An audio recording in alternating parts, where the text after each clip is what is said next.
క్రీస్తునందు చేరువచ్చాను. సమయానికి మన ప్రభువు మన రక్షకుడైన యేసుక్రీస్తునామములో శుభాకాంక్షలు తెలియజేస్తున్నాము.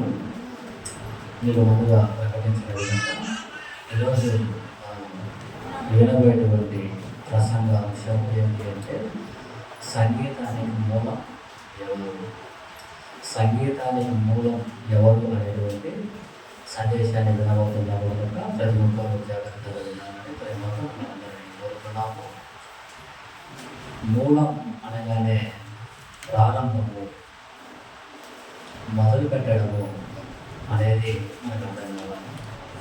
ఇక సంగీతానికి మూలం అనగానే సంగీతానికి ప్రారంభం ఎవరు, ఈ సంగీతాన్ని ఎవరు ప్రారంభించారు అనేటువంటి విషయాన్ని క్రైస్తవులు తప్పనిసరిగా తెలుసుకోవాలి. ఈ సంగీతానికి మూలం ఎవరు అనేటువంటి మాట విన్నప్పుడు కొంతమందికి కొన్ని ఆలోచనలు వస్తాయి. సంగీతానికి మూలం ఏంటి అంటున్నారు కదా. ఆదివారం సంఘానికి వెళ్ళినప్పుడు యేసుక్రీస్తు స్వస్థతలు చేశాడు, యేసుక్రీస్తు అనేక ప్రాంతాలు తిరిగాడు. ఏ విధంగా ఉంటే దేవునికి ఆశీర్వాదాలు వస్తాయో ఇలాంటివి చెప్పాలి కదా. ఇది సంగీతానికి మూలం ఎవరు అనేటువంటిది ఆదివారం సంఘానికి వెళ్ళి తెలుసుకోవాలా, అది మనకు అవసరమా అనేటువంటి ఆలోచన కొంతమందికి రావచ్చు. అయితే క్రైస్తవుడి బాధ్యత ఏంటి అన్నప్పుడు దేవుణ్ణి ఈ ప్రపంచానికి గొప్పగా చూపించాలి. అది క్రైస్తవుని బాధ్యత. అలాగే బైబిల్ను కూడా ఈ ప్రపంచానికి గొప్పగా చూపించాలి. అలాగే బైబిల్ గ్రంథంలో రాయబడిన యేసుక్రీస్తును కూడా ఈ ప్రపంచానికి గొప్పగా చూపించాలి. అలాగే బైబిల్ గ్రంథంలో రాయబడిన భక్తులను కూడా ఈ ప్రపంచానికి గొప్పగా చూపించాలి. ఇది క్రైస్తవుల యొక్క బాధ్యత. ఎందుకు దేవుని గొప్పగా చూపించాలి, చూపించవలసినటువంటి బాధ్యత క్రైస్తవునిది ఏంటి, ఎందుకు అన్నప్పుడు భూమి మీద ఉన్నటువంటి మనుషుల గురించి ఆలోచించినప్పుడు ఈ మనుషుల యొక్క ఆలోచన ఏంటి అన్నప్పుడు తమ కంటే గొప్ప వాళ్ళ దగ్గరికి వెళ్ళిపోతారు. తమ కంటే ఎవరైతే గొప్పగా ఉంటారో, ఎవరైతే గొప్పగా కనిపిస్తారో వాళ్ళు పిలవకపోయినప్పటికీ కూడా వాళ్ళ దగ్గరికి పరిగెత్తుకుంటూ వెళ్ళిపోతారు. ఎందుకు అన్నప్పుడు మనిషి యొక్క నైజం ఏంటి అంటే తనకంటే గొప్ప వాళ్ళు ఎవరైతే ఉంటారో, ఎవరైతే గొప్ప వాళ్ళగా కనిపిస్తారో వాళ్ళ దగ్గరికి వెళ్ళిపోతారు. ఒక ఎమ్మెల్యే ఉన్నాడు అనుకోండి, ఎమ్మెల్యే పిలవకపోయినా కానీ పలానా గ్రామానికి వస్తున్నారంటే అందరూ ముందుగానే సిద్ధపడి వెళ్ళిపోయి ఆయన కోసం ఎదురు చూస్తూ ఉంటారు. ఎందుకు? ఆయన గొప్పవాడే. అవునా? ఒక సీఎం వచ్చాడు అనుకో, అందరూ ఆయన కోసం వెళ్ళిపోతూ ఉంటారు. రమ్మని ఎవరు చెప్పడు. ఆయన పలానా ప్రాంతానికి పలానా సీఎం గారు వస్తున్నారని తెలియజేస్తే చాలు తాగే వెళ్ళిపోతూ ఉంటారు. ఎందుకు? ఓహో అంత గొప్పవాడు, సీఎం అంటే గొప్పవాడు కదా, ఆయన దగ్గరికి వెళ్ళాలి అనేటువంటి ఆలోచన. ఇది మనుషుల యొక్క ఆలోచన. అలానే దేవుణ్ణి కూడా గొప్పగా ఈ ప్రపంచానికి చూపిస్తే, దేవుని యొక్క గొప్పతనం చెబితే ఆటోమేటిక్గా అనుకోకుండా దేవుని దగ్గరికి అందరూ వచ్చేస్తారు. కానీ క్రైస్తవుడు ఇది మర్చిపోయాడు. ఇది మర్చిపోయి దేవుని గురించి గొప్పగా చెప్పవలసినటువంటి క్రైస్తవ బోధకులు ఎలా మారిపోయారంటే వాళ్ళ గురించి వాళ్ళు డప్పాలు కొట్టుకోవడం మొదలుపెట్టారు. రోగాలతో ఉన్న వాళ్ళు మా దగ్గరికి వచ్చారంటే వాళ్ళు స్వస్థత చేశారు అని వాళ్ళ గురించి వాళ్ళు గొప్పగా చెప్పుకుంటున్నారు. కానీ చెప్పవలసింది వాళ్ళ గురించి కాదు, బైబిల్ గురించి గొప్పగా చెప్పాలి. బైబిల్లో ఉన్న భక్తుల గురించి గొప్పగా చెప్పాలి. బైబిల్లో రాయబడిన యేసుక్రీస్తు గురించి గొప్పగా చెప్పాలి. ఈ సృష్టిని కలిగించినటువంటి దేవుని గురించి అందరికంటే గొప్పగా ఎత్తులో ఉన్నట్టుగా చూపించాలి. అలా చూపించేటువంటి ఒక విధానంలో, అలా చూపించేటువంటి మార్గంలో ఈరోజు మనం వినబోయేటువంటి అంశము కూడా ఒకటి. అంటే ఈ సంగీతానికి మూలం ఎవరు అన్నప్పుడు దేవుడు అనేది ఈ ప్రపంచాన్ని చూపించాలి. కానీ క్రైస్తవ బోధకులు కానీ క్రైస్తవులు కానీ ఆలోచించడం లేదు. ఒక బైబిల్ ఓపెన్ యూనివర్సెస్ వాళ్ళు మాత్రమే ఈ ప్రపంచానికి దేవుని గొప్పగా చూపిస్తూ ఉన్నారు. వాళ్ళ దగ్గర నేర్చుకొని పక్కకు వెళ్ళిపోయిన వాళ్ళు కూడా చూపించడానికి ప్రయత్నిస్తూ ఉన్నారు. కానీ మిగిలిన వాళ్ళందరూ ఎలా ఉన్నారన్నప్పుడు వాళ్ళ గురించి వాళ్ళు డబ్బాలు కొట్టుకునే వారిగా ఉన్నారు. ఈరోజు సంగీతానికి మూలం ఎవరు అనేది మనము ఆలోచించేద్దాం బైబిల్ గ్రంథంలో నుంచి. ఈనాడు సంగీతానికి దర్శకులు చాలామంది ఉన్నారు. మన రాష్ట్రంలో చాలామంది దర్శకులు ఉన్నారు. అంటే మ్యూజిక్ డైరెక్టర్లు అంటారు. కేపీ మహాదేవన్ అని, కీరవాణి అని, ఇలా దేవిశ్రీ ప్రసాద్, ఇలా చాలామంది మన తెలుగులో డైరెక్టర్లు ఉన్నారు. వారు మ్యూజిక్ వాయిస్తూ ఉన్నప్పుడు వీళ్ళు చాలా బాగా వాయిస్తారు అని వాళ్ళ గురించి గొప్పగా చెప్పుకుంటారు. అంతటితోనే ఆగిపోయారు. అంటే మన ఆంధ్ర రాష్ట్రంలో కొంతమంది సంగీత దర్శకులు ఉన్నారు, బాగా వాయిస్తారని వాళ్ళ పేర్లు చెప్పుకొని గొప్పగా చెప్పుకుంటారు. అప్పుడప్పుడు మాట్లాడుతూ ఉన్నప్పుడు, పాత పాటలు వింటూ ఉన్నప్పుడు ఈ యొక్క పాటలు సంగీతం బాగా వాయించారని వాళ్ళ గురించి, పాటలు పాడే వాళ్ళ గురించి, సంగీతం వాయించిన వాళ్ళ గురించి గొప్పగా చెప్పుకుంటారు. అంతటితోనే ఆగిపోతారు. కానీ ఈ సంగీతానికి ప్రారంభకులు ఎవరు అనేది ఆలోచించడం. కానీ మన దేశంలో ఒక చరిత్ర ప్రకారంగా ఆలోచిస్తే, ఇక కొంతమంది అనుకున్నట్టుగా వేదాల ప్రకారంగా, గ్రంథాల ప్రకారంగా ఆలోచిస్తే వాళ్ళు ఏమి చెబుతారు అన్నప్పుడు సంగీతానికి ప్రారంభకుడు అని భరత ముని అనేటువంటి ఒక ఆయన పేరు చెబుతారు మన భారతదేశంలో. అంటే భారతదేశంలో సంగీతాన్ని ప్రారంభించినటువంటి వ్యక్తి ఎవరు అన్నప్పుడు భరత ముని అనేటువంటి పేరు చెప్తారు ప్రాముఖ్యంగా. ఆ తరువాత కొంతమంది పేర్లు చెప్పుకుంటూ వస్తారు. అంటే భారతదేశంలో సంగీతానికి ప్రారంభకుడు ఎవరు అనగానే భరత ముని పేరు చెప్తున్నారే, అది ఎంతవరకు నిజం అనేది ఆలోచిస్తున్నారా? కానీ ఆలోచించడం లేదు. ఆ పేరు చెప్పుకొని వెళ్ళిపోతూ ఉంటారు. ఇది మన భారతదేశ చరిత్ర, ఈ భారతదేశంలో గ్రంథాల యొక్క ఆధారాలను బట్టి చెబుతున్నటువంటి మాట ఇది. ఇక ప్రపంచవ్యాప్తంగా ఎవరు ఈ సంగీతాన్ని ప్రారంభించింది ఎవరున్నప్పుడు వాళ్ళు కూడా కొంతమంది పేర్లు చెప్తారు. కానీ వీళ్ళందరూ నిజంగా సంగీతానికి ప్రారంభకులేనా? ఈ సంగీతంలో సారేగమ పదానిస్ అనే పదాలు ఉన్నాయి కదా, అవన్నీ వీళ్ళు కనిపెట్టారా? ఆ రాగాలు రావాలంటే ఆ వాయిద్యాలని వీళ్ళు కనిపెట్టారా అనేది మాత్రము ఆలోచించడం లేదు. కానీ క్రైస్తవుడు తప్పనిసరిగా ఆలోచించాలి. ఎందుకు అన్నప్పుడు ఈ యొక్క చెట్టు గురించి మాట్లాడినా, ఒక రాయి గురించి మాట్లాడినా, కంటికి కనిపించే ఈ వస్తువు గురించి మాట్లాడినా దాని వెనకాల ఎవరు ఉన్నాడంటే దేవుడు ఉన్నాడు అని నిరూపించాలి. దేవుడిని గొప్పగా చూపించాలి. ఈనాడు సంగీతం గురించి మాట్లాడుతున్నారు కదా, ఈ సంగీతానికి ప్రారంభకుడు ఎవరు, ఈ సంగీతాన్ని ప్రారంభించింది ఎవరు అనేది మనం బైబిల్ గ్రంథంలో నుంచి ఆలోచన చేద్దాము. ఆదికాండము 4వ అధ్యాయము 21వ వచనం. ఆదికాండము 4వ అధ్యాయము 21వ వచనం. 4:21 తీసుకురమ్మా తేడా. ఆదికాండము 4వ అధ్యాయము 21వ వచనం.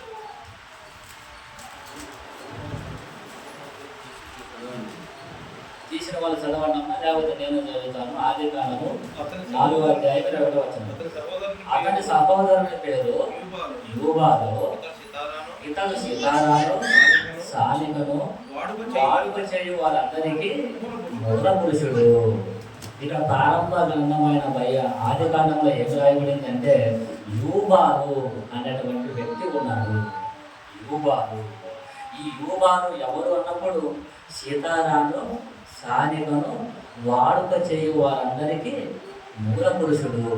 సీతారా ఇలా వాయించాలని, సానిక అనేది ఇలా వాయించాలని, ఇలా సంగీత వాయిద్యాలు ఇలా వాయిస్తే సారేగమ పదానిస్ అనే పదాలు వస్తాయని, ఈ పదాలన్నీ కలుపుకుంటే కొన్ని రాగాలు వస్తాయని, ఈ సంగీతానికి కొన్ని వాయిద్యాలు ఇలా ఉండాలని, వీటన్నిటిని కనిపెట్టింది ఎవరు అన్నప్పుడు యూబాలు అని బైబిల్ చెబుతూ ఉంది. బైబిల్లో రాయబడిన మాటలన్నీ కూడా నిజాలు అని చరిత్ర ప్రకారంగా చూసిన, భౌగోళిక ప్రకారంగా చూసినా, ఏ విధంగా చూసినా, సైన్స్ ప్రకారంగా చూసినా కానీ, బైబిల్లో రాయబడిన పేర్లు కానీ, ప్రాంతాలు కానీ, నదులు కానీ, ఇవన్నీ కూడా ఈనాడు ప్రపంచంలో కనిపిస్తూ ఉన్నాయి. అంటే యూబాలు అనేటువంటి వ్యక్తి కూడా ఉన్నాడు. ఆ యూబాలు సితారాన్ని ఇలా వాయించాలని, సానికని ఇలా వాయించాలని, ఈ సంగీత వాయిద్యాలు వాయిస్తే ఇలా రాగాలు వస్తాయని ఎవరికి తెలుసు అన్నప్పుడు యూబాలకు తెలుసు.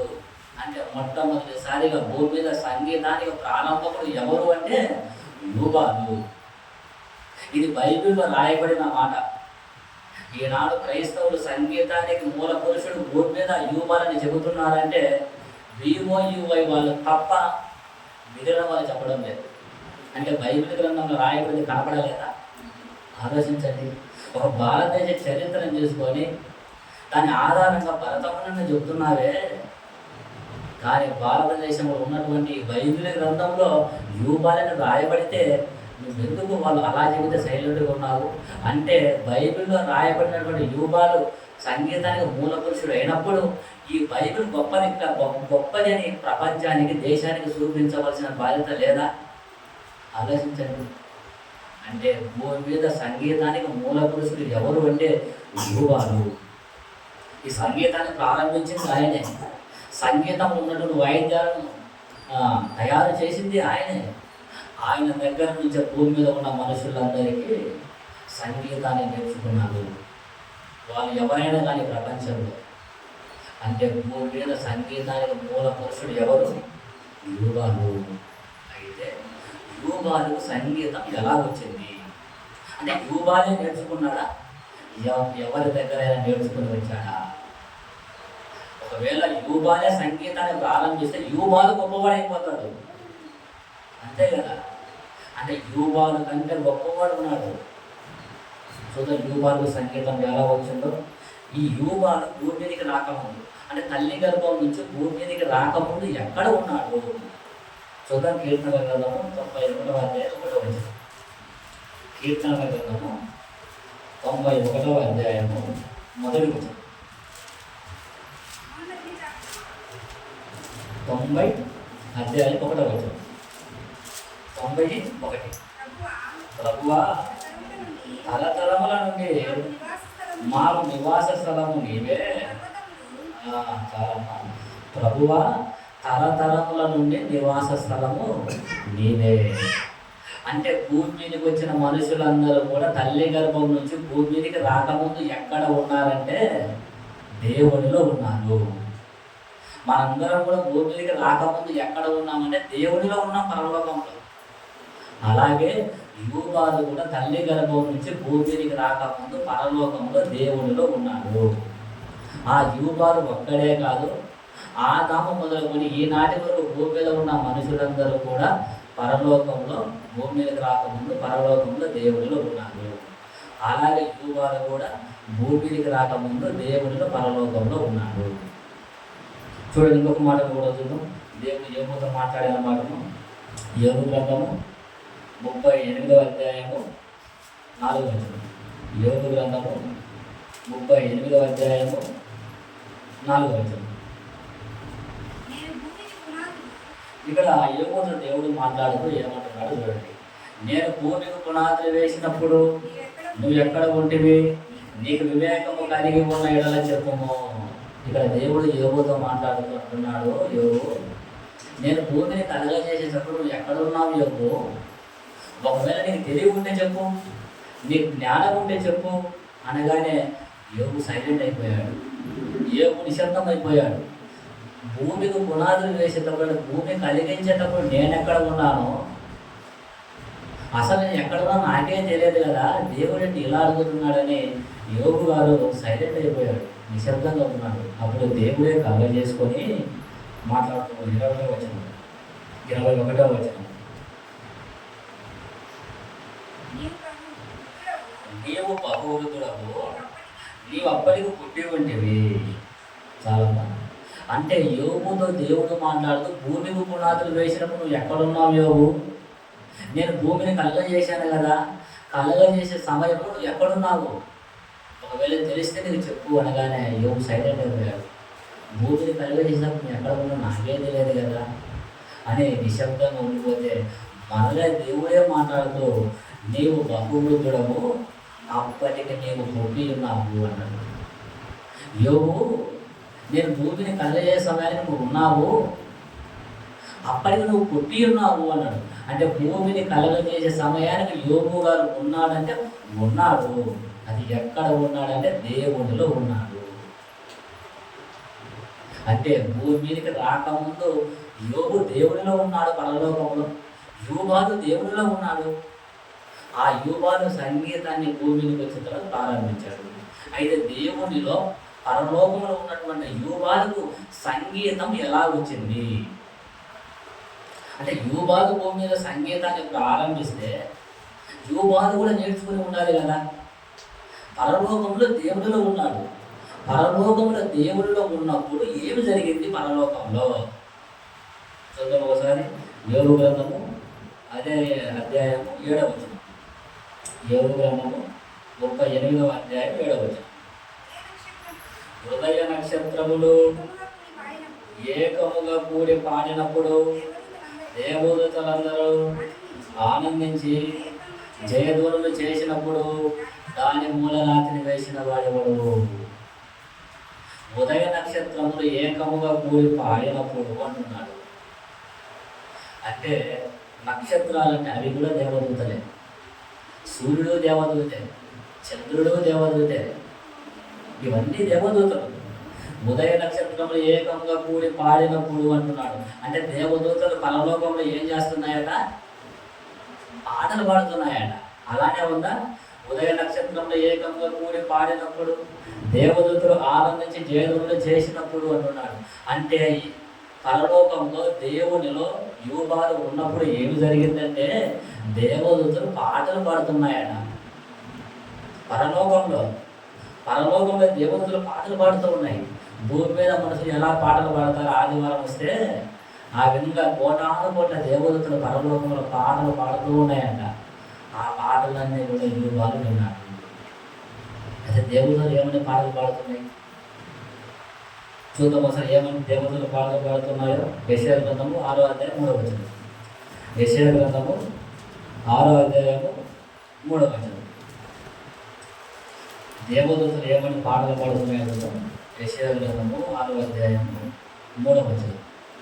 వారు సైన్యములకు అధిపతి యెహోవా పరిశుద్ధుడు పరిశుద్ధుడు పరిశుద్ధుడు సర్వలోకమైన మహిమతో నిండి ఉన్నది అని గొప్ప స్వరముతో ప్రతిగానములు చేయుచుండిరి. అంటే దేవుడు ఏమని పాడుతున్నాయట? సైన్యములకు అధిపతి యెహోవా పరిశుద్ధుడు పరిశుద్ధుడు పరిశుద్ధుడు ప్రతిగానాలు చేస్తున్నాయట. అంటే దేవుని గురించి గొప్పగా చెబుతున్నాయి. దేవుడు పరిశుద్ధుడు పరిశుద్ధుడు పరిశుద్ధుడు అంటున్నాడు. అంటే పరిశుద్ధంగా బ్రతుకురా బాబు అని. సైన్యములకు అధిపతి యెహోవా పరిశుద్ధుడు కనుక నువ్వు కూడా పరిశుద్ధునిగా బ్రతుకు అని పరిశుద్ధంగా బ్రతకమని పరలోకంలో దేవతలు పాటలు పాడుతూ ఉన్నాయి. ఈనాడు పాటలు పాడతారులే అంటే ఎదుటి మనిషి పాట వింటూ ఉన్నాడు. అతనిలో మార్పు రావాలి. అతనిలో మార్పు వచ్చే విధంగా పాట ఉండదు. కూర్చున్న వాళ్ళని సంతోషపెట్టే విధంగా ఉంటుంది, సంబరపరిచే విధంగా ఉంటుంది. ఒక కొద్దిసేపు బాగా జబర్దస్త్ చూసినట్టుగా అలా నవ్వించి పంపిస్తాడు. కానీ అలా కూడా పడదు. దేవదూతలు ఏమని పాటలు పాడుతున్నాయంట? సైన్యములకు అధిపతి యెహోవా పరిశుద్ధుడు పరిశుద్ధుడు పరిశుద్ధుడు అని చెప్తున్నారంటే నువ్వు పరిశుద్ధంగా బ్రతుకురా బాబు అని అంట. ఆలోచించండి. అంటే దేవదూతలు పాటలు పాడుతూ ఉన్నాయి. ఆ పాటలు పాడుతూ ఉన్నప్పుడు కొంతమంది దేవతలు సంగీతాన్ని కూడా వాయిస్తూ ఉన్నాయట. చూడండి, ప్రకటన గ్రంథము 5వ అధ్యాయం 8వ వచనం. ప్రకటన గ్రంథము 5వ అధ్యాయము 8వ వచనం. 5:8. ప్రకటన గ్రంథము 5వ అధ్యాయం 8వ వచనం. తీసుకురమ్మా. ఆయన దానిని తీసుకున్నప్పుడు ఆ 4 జీవులను, వీణెలను, ధూపద్రవ్యములతో నిన్న సువర్ణ పాత్రలను పట్టుకొని ఆ నలుగురు పెద్దలు. అంటే 4 జీవులు అంటే అవి కూడా దూతలే. ఆ దూతలు ఏం చేస్తున్నాయంటే వీణెలను పట్టుకున్నాయంట. వీణ అంటే సంగీతంలో అది ఒక వాయిద్య పరికరము. ఈనాడు సితార్ అని, సానిక్ అని, హార్మార్ అని ఇలా కొన్ని ఉన్నాయి, కొన్ని రకాల వాయిద్యాలు ఉన్నాయి కదా. ఈ వీణ అనేది కూడా అదొక వాయిద్య పరికరం. ఈ వాయిద్య పరికరాన్ని పట్టుకొని దేవతలు ఏం చేస్తున్నాయట, వాయిస్తూ ఉన్నాయట సంగీతాన్ని. ఎక్కడ? పరలోకంలో. అంటే పరలోకంలో దేవతలు పాటలు పాడుతున్న దేవతలు కొన్ని అయితే, సంగీతాన్ని వాయించే దేవతలు కొన్ని ఉన్నాయన్నమాట. అంటే అక్కడ కూడా పాటలు పాడుతున్నారు, సంగీతం వాయిస్తూ ఉన్నారు. ఇదంతా పరలోకంలో జరుగుతుంది. ఇదంతా పరలోకంలో జరుగుతూ ఉంటే దేవుడిలో ఉన్నటువంటి యూబాలుకు ఎలా తెలుసు, ఎలా నేర్చుకున్నాడు? ఆలోచించండి. అంటే పరలోకంలో దేవుడిలో యూబాలు ఉన్నప్పుడు, ఆ పరలోకంలో దేవుడు పాటలు పాడుతూ ఉన్నప్పుడు, సంగీతం వాయిస్తూ ఉన్నప్పుడు యోబాలు నేర్చుకున్నాడు. ఎలానో తెలుసా? ఒక సందర్భం ఉంది బైబిల్లో. చూద్దాం. లోకాసు వార్త 1వ అధ్యాయము 44. లోకాసు వార్త 1వ అధ్యాయము 44వ వచనం.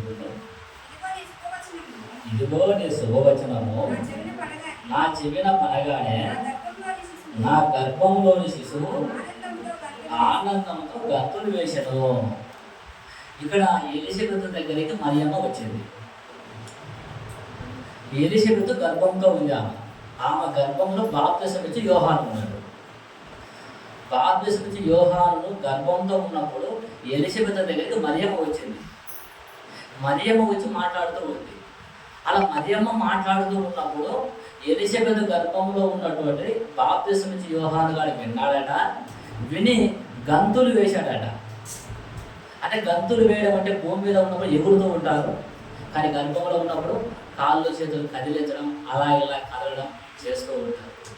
అంటే ఈ పక్క నుంచి కుడి పక్క నుంచి ఎడం పైకి వచ్చారని గర్భంతో ఉన్న వాళ్ళు మాట్లాడుకుంటారు, కదులుతూ ఉన్నారని ఇలా మాట్లాడుకుంటారు. ఎందుకు అలా కదులుతూ ఉన్నారు, ఎందుకు అలా లోపల ఉంటున్నారు అన్నప్పుడు బయట జరిగేటువంటి సంఘటనలు అంటే ఆ యొక్క మాటలు వింటున్నారు. అలాగే బాప్తిసం నుంచి యోహాను కూడా గర్భంలో ఉన్నప్పుడు మరి యొక్క మాటలు విన్నాడు, గంతులు వేశాడు. అంటే లోకరక్షకుడైన యేసుక్రీస్తును గర్భంతో మోసేటువంటి మరియమ్మ గారు నా తల్లి దగ్గరకు వచ్చారా, ఆమె మాటలు నేను విన్నానా అని గర్భంలో ఉన్నటువంటి బాప్తిసం నుంచి యోహాను గారు సంతోషంతో గంతులు వేశాడు. అంటే గర్భంలో ఉన్నటువంటి పిల్లలు బయట జరిగేటువంటి సంఘటనలు వింటారు. ఈనాడు సైన్స్ కూడా దీనిని ఒప్పుకుంటుంది. అంటే గర్భంలో ఉన్నటువంటి బాప్తిసం నుంచి యోహాను ఏ విధంగా మరి యొక్క మాటలు విన్నాడో, అలాగే పరలోకంలో దేవునిలో ఉన్నటువంటి యూబాలు ఆ పరలోకంలో దేవతలు పాటలు పాడుతూ ఉంటే, సంగీతం వాయిస్తూ ఉంటే విన్నాడు, నేర్చుకున్నాడు. అంటే యూబాలు సంగీతం ఎక్కడ నేర్చుకున్నారు అన్నప్పుడు పరలోకంలో దేవదూతల దగ్గర నేర్చుకున్నాడు సంగీతం. అయితే ఈ సంగీతం దేవదూతలకు ఎలా వచ్చింది చూద్దాం. నిర్గమకాండము 3:14 వచనం. నిర్గమకాండము 3:14 వచనం. నిర్గమకాండము 3:14 వచనం. అందుకు దేవుడు నేను ఉన్నవాడను అనువాడనై ఉన్నానని మోషేతో చెప్పాను. ఇక్కడ దేవుడు మోషేతో మాట్లాడుతూ ఏమంటున్నాడంటే, నేను ఉన్నవాడను, నేను లేనివాడిని కాదు. మోషే, నేను లేనివాడిని నువ్వు అనుకుంటావేమో, నేను ఉన్నవాడను. నేను ఉన్నవాడు, అన్నీ ఉన్నాయి నాలో, ఇది లేదు అనడానికి వీలేదు. నాలో ప్రేమ ఉంది, నాలో దయ ఉంది, నాలో అన్నీ ఉన్నాయి. అందుకే దేవుడు తన గురించి తను చెప్పుకుంటూ ఏమన్నాడంటే, నేను ఉన్నవాడను, నాలో ప్రేమ ఉంది, నాలో దయ ఉంది, నాలో కరుణ ఉంది, అలాగే నాలో అన్నీ ఉన్నాయి. ఈ ప్రపంచంలో నీ కంటికి ఏవైతే కనిపిస్తున్నాయో, నీ కంటికి ఏవైతే వినిపిస్తున్నాయో, నీ నాలుగు రుచులు ఏదైతే తగులుతున్నాయో, ఆ రుచులన్నీ నాలో ఉన్నాయి. నీ కనిపించేటివన్నీ నాలో ఉన్నాయి. నాలో ఇది లేదు అనడానికి వీల్లేదు. నేను అన్నీ ఉన్నవాడను, లేనివాడను కానే కాదు. ఇవన్నీ నీ కంటి కనిపించేటివన్నీ కూడా నాలో నుంచి వచ్చినవే. ఇవన్నీ నాలో నుంచి వచ్చినవే కనుక నేను ఉన్నవాడను అన్నాడు. అంటే దేవుడిలో అన్నీ ఉన్నాయి. ఈరోజు మామిడి పండ్లు తింటున్నారు. మామిడి పండ్లు తీయగా ఉంటాయి. ఆ మామిడి పండులోని తీపు ఎలా వచ్చింది? దేవునిలో నుంచి వచ్చింది. ఒక మామిడి పండు పుల్లగా ఉంటుంది. ఆ పురుగు ఎక్కడి నుంచి వచ్చింది? దేవునిలో నుంచి వచ్చింది. అంతేనా? ఆ మామిడి పండులో నుంచి ఆ మామిడి పండే సృష్టించుకున్నది తీయదనాన్ని. పురుగులు మామిడి పండే సృష్టించుకున్నదే. ఒక సపోటా పండు తీయగా ఉంటుంది. ఎలా వచ్చింది? దేవునిలో నుంచి వచ్చింది. ఒక నిమ్మకాయ పుల్లగా ఉంటుంది. ఎక్కడి నుంచి వచ్చింది? దేవునిలో నుంచి. అంటే దేవునిలో ఉన్నటువంటి ఆ పులుపు నిమ్మకాయలోకి వచ్చింది. దేవునిలో ఉన్నటువంటి తీపు మామిడి పండులోకి వచ్చింది. అంటే దేవునిలో అన్నీ ఉన్నాయి. సంగీతం కూడా దేవునిలో ఉంది. దేవునిలో ఉన్న ఆ సంగీతాన్ని దేవదూతలు నేర్చుకున్నాయి. మీకు అర్థం కాని ఒక విషయం చెప్తాను. మీ దగ్గర 10,000 డబ్బులు ఉన్నాయి. వేరే వాళ్ళు వచ్చి మిమ్మల్ని అడిగారు, ఒక 5,000 డబ్బులు ఇచ్చారు. తీసుకున్న వ్యక్తి దగ్గర 5,000 డబ్బులు ఉన్నాయి. అతనికి డబ్బులు ఎలా వచ్చాయి? మీ దగ్గర ఉన్నాయి కాబట్టి ఇచ్చారు, లేకపోతే మీరు ఇవ్వలేదు. అంతేనా? అంటే మీరు ఎదుటి వాళ్ళకి ఇచ్చారన్నప్పుడు మీ దగ్గర డబ్బు ఉంది. డబ్బు ఉంది కాబట్టి మీ దగ్గర ఉన్నటువంటి ఆ డబ్బులు అడిగిన వాళ్ళకి ఇచ్చారు, వేరే వాళ్ళకి ఇచ్చారు. దేవుడు కూడా ప్రకృతిలో ఒక తీయదనాన్ని పెట్టాడు. ఎలా? దేవుళ్ళలో ఉన్నటువంటి ఆ తీయదనాన్ని తీసుకొని వచ్చి ఒక మామిడి పండులో పెట్టాడు, ఒక అరటి పండులో పెట్టాడు, ఒక జామ పండులో పెట్టాడు.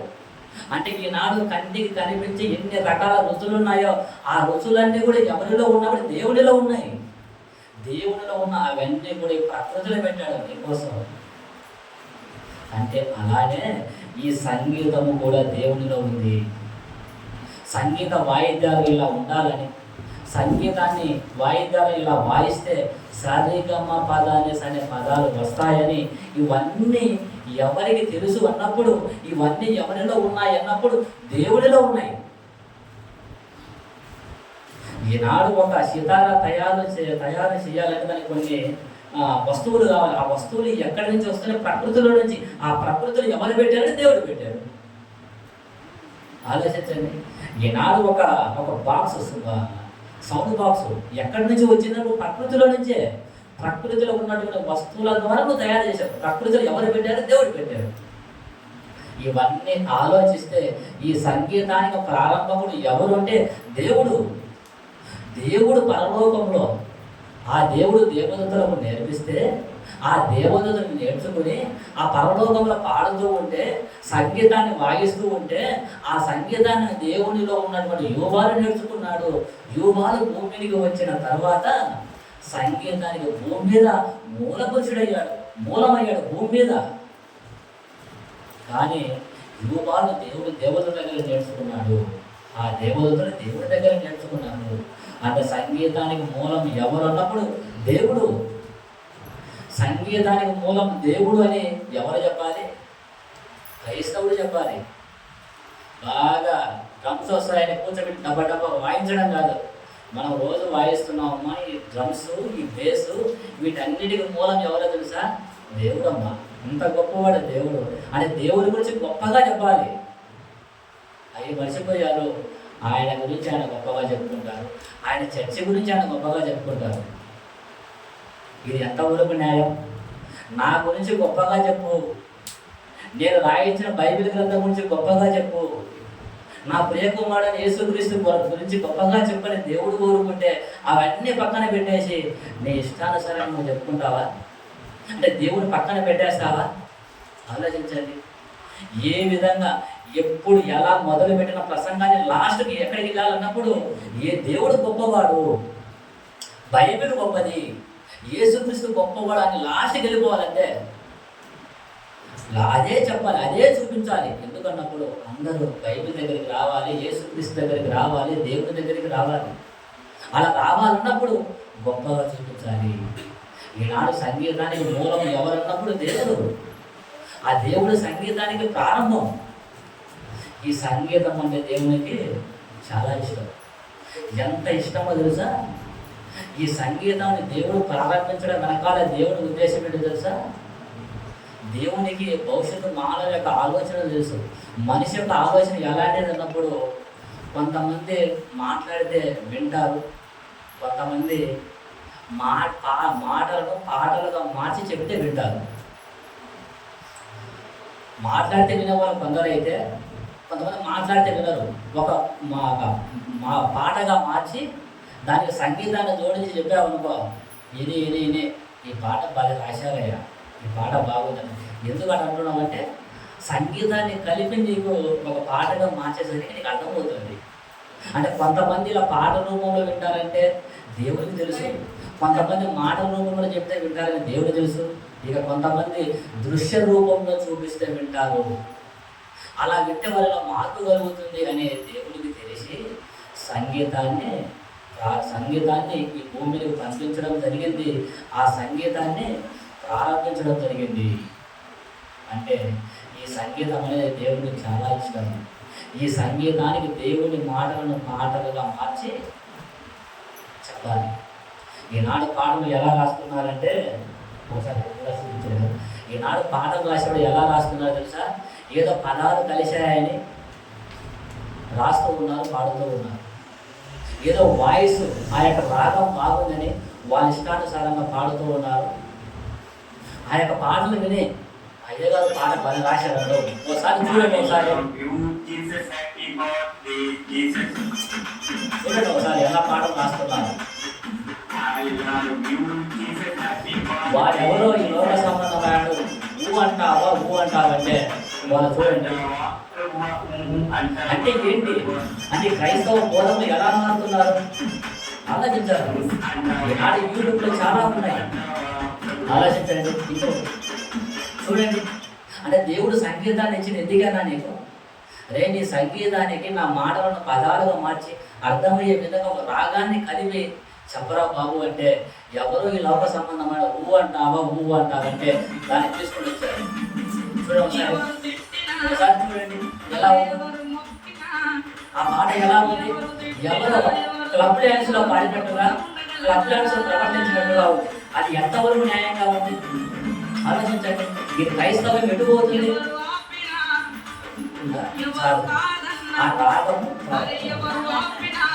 ఆ రాగం ఎలా ఉంది? క్లబ్ డ్యాన్స్ ఉంటుంది కదా, క్లబ్ డ్యాన్స్లో ఎలా పాడతారు అలా పాడుతున్నారు. అది ఎంతవరకు న్యాయం? అది అంటే ఒక క్లబ్ డ్యాన్సర్ లాగా ఆ రాగాన్ని సృష్టించుకుని పాడతావా? అంటే దేవుని మాటలకు, ఆ పదాలకు, ఆ సంగీతానికి ఒక కూపు అనేది ఉండాలా ఉందా? ఆలోచించండి. అవన్నీ పెడితే ఆ పాటలను విని ఎంతోమంది హేళనగా మాట్లాడే వాళ్ళు ఉన్నారు. ఇవి కొన్నే, ఒకసారి చూసి ఎంతోమంది పోగలరు. నా ఇంకొక ఆయన చూడండి, ఎగరడము, ఆ ప్రవర్తన, ఆ డ్యాన్స్ ఏంటి ఒకసారి వినండి. అంటే ఇదేనా? ఇందుకన్నా దేవుడికి సంగీతాన్ని భూమికి రూపాల ద్వారా పట్టించింది. ఆలోచించండి. కోయి అంటున్నాడు ఆయన. కోయి అంటే కొంతమంది ఏమంటారు సార్, కోడి అంటున్నాడు. చూడండి ఒకసారి, అంటే దేవుడు ఇచ్చిన సంగీతాన్ని ఎలా వాడుతున్నారు. చాలా చూడండి. ఇవి కొంతమందే, చాలా వీడియోలు ఉన్నాయి, చాలా మంది పాటలు పాడుతూ ఉన్నారు. ఇదేనా దేవుడు? అంటే దేవుడు సంగీతాన్ని ఇచ్చింది ఎందుకు? ఇలా అలగలకు ప్రవర్తించడానిక, మాట్లాడడానికి, చేయడానికే. ఆలోచించండి. చాలామంది ఎలా పాటలు రాస్తున్నారు అన్నప్పుడు పదాలు కలిశాయని కలుపుకుంటూ పోతున్నారు. అలా కాదు. దేవదూతలు పరలోకం ఎలా పాటలు పాడాయంట, దేవుడు పరిశుద్ధుడు అంటున్నాడు. దేవుడు పరిశుద్ధులకు బ్రతకమని చెబుతూ ఉన్నాయి. ఈ భూమి మీద కూడా పాటలు రాస్తే, పాటలు పాడితే ఎలా ఉండాలంట, ఎదుటి వాళ్ళలో మార్పు రావాలి, ఎదుటి వాళ్ళలో మార్పు వచ్చే విధంగా నువ్వు పాటలు పాడాలి, అలా పాటలు రాయాలి. ఈనాడు కొన్ని పాటలు ఉన్నాయి, వాళ్ళు ఎలా రాస్తారంటే ఏందో వాళ్ళ ఆలోచన ఏంటో, వాళ్ళ మనస్తత్వం ఏంటో, ఏదో ఈ లోక సంబంధమైన పదాలను కనుక్కొని చెబుతూ ఉంటారు. అలా ఉండకూడదు.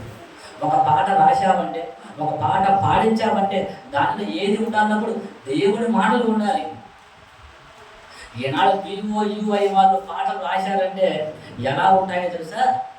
ఆ పాటలు విన్నప్పుడు కొంతమంది అంటూ ఉంటారు, ఏంటంటే రాగం సరిపోలేదండి. నీకు రాగం కావాలా? నీకు రాగం కావాలన్నప్పుడు ఈ లోక సంబంధమైన పాటలకు వెళ్ళిపో. నీకు రాగం కావాలా? ఆ పాటలు ఉన్నటువంటి భావం కావాలా? ఆలోచించండి. ఈనాడు మానవుడా కారణా జన్ముడా, నీ జన్మకు కారణం ఉంది. ఇదేంటి ఇది? మానవుడా నీ జన్మకు కారణం ఉందని చెప్పడం ఏంటి? అది ఎంత బాగుంటుంది. ఈ పువ్వులు ఉన్నాయి, కాయలు, ఇవన్నీ నీ కోసం, నువ్వు దేవుని కోసం. ఎంత అర్థం ఉందండి. ఆలోచించండి. ఈనాడు BOUI వాళ్ళు పాటలు రాస్తున్నారంటే వాళ్ళ సొంత జ్ఞానం కాదది.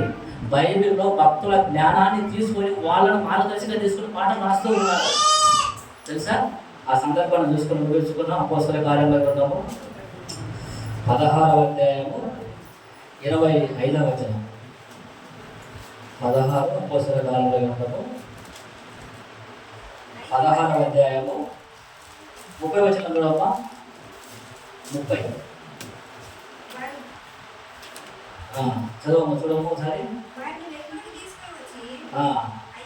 అయ్యలారా రక్షణ పొందుటకు నేనేమి చేయవలనని చదువు. అందుకు వారు ప్రభు అయిన యేసునందు విశ్వాసం ఉంచుము. 25వ వచనం చదవము ముందుగా. 25. అయితే మధ్యరాత్రి వేళ పౌలును శీలయు దేవునికి ప్రార్థించుతూ కీర్తనలు పాడుచుండిరి, ఖైదీలు వినుచుండిరి. ఇక్కడ సందర్భం ఏంటి అంటే పౌలును శీలను చెరసాలలో వేశారు. ఆనాడు ఉన్నటువంటి రోమా సామ్రాజ్యం వాళ్ళు జైల్లో బంధించారు. జైల్లో బంధించినప్పుడు వాళ్ళు ఏం చేస్తున్నారట? కీర్తనలు పాడుతుండే, కీర్తన పాటలు పాడుతూ ఉన్నారట. చెరసాలలో వేసినప్పుడు పాటలు పాడుతూ ఉన్నారు. ఆ పాటలు పాడుతూ ఉంటే చెరసాల నాయకుడు విన్నాడు. అంటే వాళ్ళు ఎలా పాటలు పాడేది ఏం మనకేం తెలియదు, కానీ ఆ పాటలన్నీ విన్న తర్వాత చెరసాల నాయకుడు అంటూ ఉన్నాడు. 30వ వచనం. పాటలన్నీ విన్న తర్వాత చెరసాల నాయకుడు మాట్లాడుతూ ఉన్నాడు. వారిని వెలుపలికి తీసుకొని వచ్చి, అయ్యలాగా రక్షణ పొందుటకు నేనేం చేయాలి? ఏంటి? పౌలు గారు పాటలు పాడితే ఆ పాటలు విన్న తర్వాత నేను రక్షణ పొందుటకు నేను ఏం చెయ్యాలి అని చెరసాల నాయకుడు అడుగుతున్నాడంటే అర్థం ఏంటి? ఆ పాటలు ఎలా ఉన్నాయని ఇప్పుడు అర్ధగంట సేపు నేను చెప్పినటువంటి ప్రసంగం అంతా కూడా ఒక 5 నిమిషాల పాట రూపంలో చూపించగలను. అది చూపిస్తూ ఉన్నారు BOUI వాళ్ళు. ఒక అర్ధగంట మెసేజ్ని, ఒక గంట మెసేజ్ని ఒక పదాల కూర్పుగా ఏర్పాటు చేసి పాటగా మార్చి ఒక దృశ్య రూపంలో చూపిస్తూ ఉన్నారు. అదే పౌలు గారు కూడా ఆడు చేశారు. చెరసాలలో బంధించినప్పుడు ఆయన చెప్పే గంట మెసేజ్ని, 2 గంటల మెసేజ్ని ఒక 5 నిమిషాల పాటగా మార్చి పాట పాడాడు. ఆ పాట విన్నటువంటి చెరసాల నాయకుడు మనసు ఏమైపోయింది? మారిపోయి ఏమంటున్నాడు? అయ్యా నేను రక్షణ పొందాలంటే నేను ఏం చేయాలి? నేను పరలోకం వెళ్ళాలంటే ఏం చేయాలి అంటూ ఉన్నాడు. ఆ పౌలు గారి మార్గదర్శకంగా తీసుకున్నారు BOUI బైబిల్ ఓపెన్ యూనివర్సిటీస్ వాళ్ళు. ఒక పౌలు గారు ఏ విధంగా పాట రాశాడో ఆ పాట పాడిన ద్వారా ఏ విధంగా చెరసాల నాయకుడు మారాడో ఆ పౌలు గారిని మార్గదర్శకం తీసుకుని పాటలు మనం రాయాలి. అలా రాస్తే ఈ ప్రపంచానికి అర్థమవుతుంది అని దానికి సంగీతాన్ని జోడించి దానికి దృశ్యాలను పూర్తి చేసి ఈనాడు యూట్యూబ్లో ప్రపంచవ్యాప్తంగా పెడుతూ ఉన్నారు. ఎందుకు అన్నప్పుడు ఆ పాటలు విన్నప్పుడు కొంతమందిలో మార్పు వస్తుంది. అంటే సంగీతాన్ని ఇలా ఉపయోగించండి రా బాబు అని దేవుడు సంగీతాన్ని రూపాల ద్వారా భూమికి పంపిస్తే ఈనాడు క్రైస్తవ బోధకులు ఎలా మారిపోయారన్నప్పుడు వాళ్ళకి నచ్చిన పదాలను కలుపుకొని వాళ్ళ ఇష్టానుసారంగా పాటలు పాడుతూ ఉన్నారు, పాటలు రాసుకుంటూ ఉన్నారు. ఒక ఆయన పాట రాశారు, ఆలయంలో ప్రవేశించండి అందరూ. అసలు ఆలయం అనే పదానికి బైబిల్ గ్రంథం ఏం నిర్వచనం ఇచ్చింది అనేది ఆలోచించాడు. ఈ లోక సంబంధం ఒక గాయకుడు ఏమన్నాడంటే దేహమే దేవాలయం పాట రాశాడు. అంటే ఈ లోక సంబంధమైన వ్యక్తికి దేహమే దేవాలయం అర్థమయ్యిందే, కానీ ఈనాడు క్రైస్తవ బోధకుడికి అర్థమయ్యిందే మనం జీవముల దేవుని ఆలయమే ఉన్నాము అని బైబిల్లో రాయబడినప్పుడు ఈ లోక సంబంధమైన నిర్మాణాల గురించి ఆలయంలో ప్రవేశించండి అని పాట పాడుతున్నారే, అది ఎంతవరకు న్యాయం? ఆలోచించండి. అంటే క్రైస్తవ బోధకులు కానీ క్రైస్తవ విశ్వాసులు కానీ ఒకటే ఆలోచించాలి. ఏంటి అన్నప్పుడు ఈ సంగీతానికి మూలం దేవుడు. ఆ దేవుని దగ్గర నుంచి సంగీతం భూమి మీద మనుషులకు వచ్చింది. ఆ సంగీతాన్ని దేవుడి భూమిని పంపించాడు కాబట్టి ఆ దేవుడే గొప్పవాడు. ఆ దేవుడే గొప్పవాడు కాబట్టి ఆ దేవుడి దగ్గరికి అందరూ వెళ్ళాలి. ఆ సంగీతాన్ని దేవుడు కోరుకున్న విధంగా ఈనాడు ఉపయోగించాలి.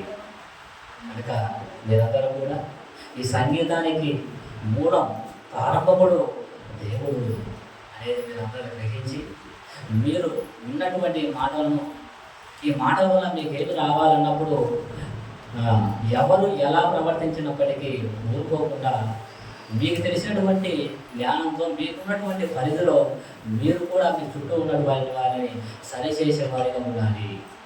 అలా సరిచేసే వారిగా ఉన్నారనుకో విన్నందుకు మీకు ప్రయోజనం ఉంటుంది. లేదనుకో చెవిటి వారి ఒక శబ్దం ఎంత ఊదిన వారిని నోరుకోవాల్సిందే తప్ప ఏం ప్రయోజనం.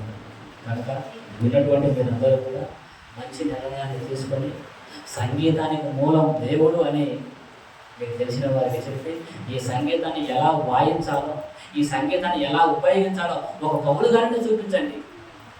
పౌలు గారిని చూపించి కొంతమందినైనా దేవుని సన్నిధిలో సక్రమంగా ఉండేటువంటి వారిగా తీర్చిదిద్దేటువంటి వారిలో మీరందరూ కూడా పాలివాసులు కావాలని కోరుకుంటూ ఈ అవకాశం ఇచ్చిన కోఆర్డినేటర్ గారికి వందనాలు తెలియజేస్తూ ఈ మాట ముగిస్తున్నాను. అందరికీ వందనాలు.